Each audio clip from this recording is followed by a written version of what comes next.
Hi friends, आज आपण बनवणार आहे हक्का नूडल्स रेसिपी।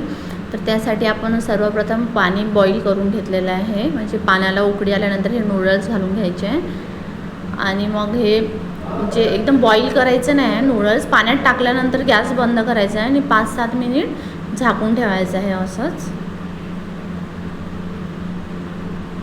अशा प्रकारे टाकून ठेवायचं आहे पाण्यामध्ये। आणि आता 5 मिनिटानंतर बघू शकता आपण छान अशा नूडल्स मोकळे झालेले आहे। आपण ते पाण्यामध्येच थोडं मीठ आणि तेल पण घातलेलं होतं आणि आता हे थंड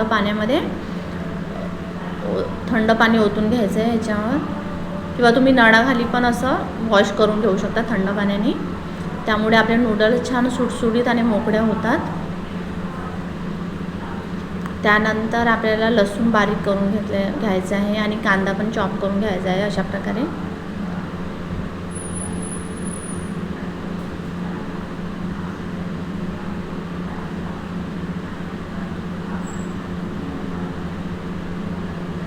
बारीक कट करून घ्यायचं आहे।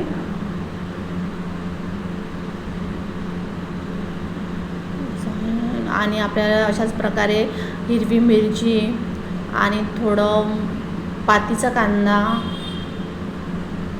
पण असं बारीक कट करून घेतलेला आहे।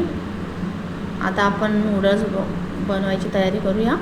तर सगळ्यात आधी आपण तेल घालूया कढईमध्ये।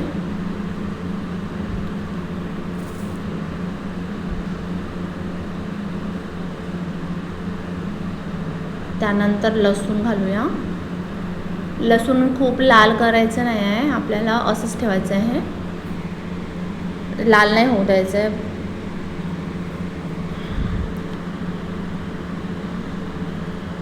कमी आचेवरच थोडं 2 मिनिट परतून घ्यायचं। त्यानंतर हिरवी मिरची घालायची आहे, कमी जास्त करू शकता तुम्ही मिरची।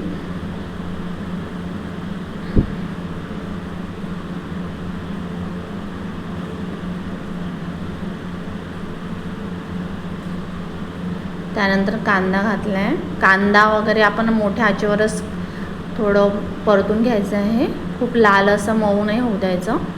त्या क्रंचीपणा म्हणजे असलं पाहिजे, तर मऊ झालं तर ते छान नाही वाटणार खाताना। त्यानंतर पातीचा कांदा घातलेला आहे।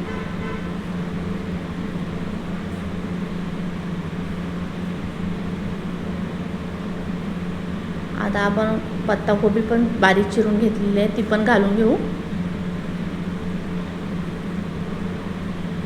ती पण परतून घेऊ अशी 2 मिनिट। मोठ्या आचेवरच करायचं आहे पण।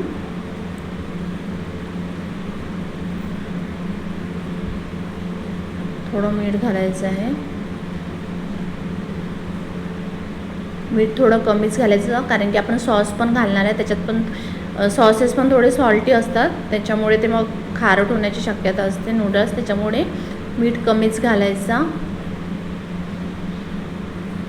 आणि बघू शकता नूडल्स छान आपले मोकळे झालेले आहे आणि छान सुटसुटीत दिसत आहे। तर नूडल्स घालून घेऊया आपण आता सगळे। केचप, टोमॅटो केचप आणि सोया सॉस, चिली सॉस हे सगळं आपण घालून घेऊ आता।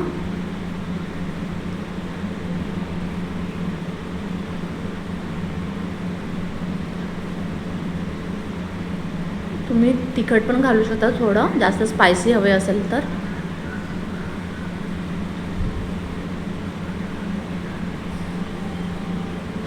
अशा प्रकारे आपल्याला छान नूडल्स खाली वर करून घ्यायचे आहे, जेणेकरून त्याला पूर्ण सॉसेस वगैरे व्यवस्थित लागेल।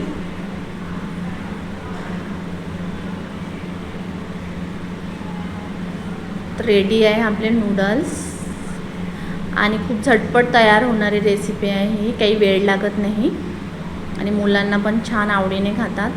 तर अशा प्रकारे नूडल्स रेडी आहे। रेसिपी आवडल्यास लाईक, सबस्क्राईब आणि शेअर करायला विसरू नका।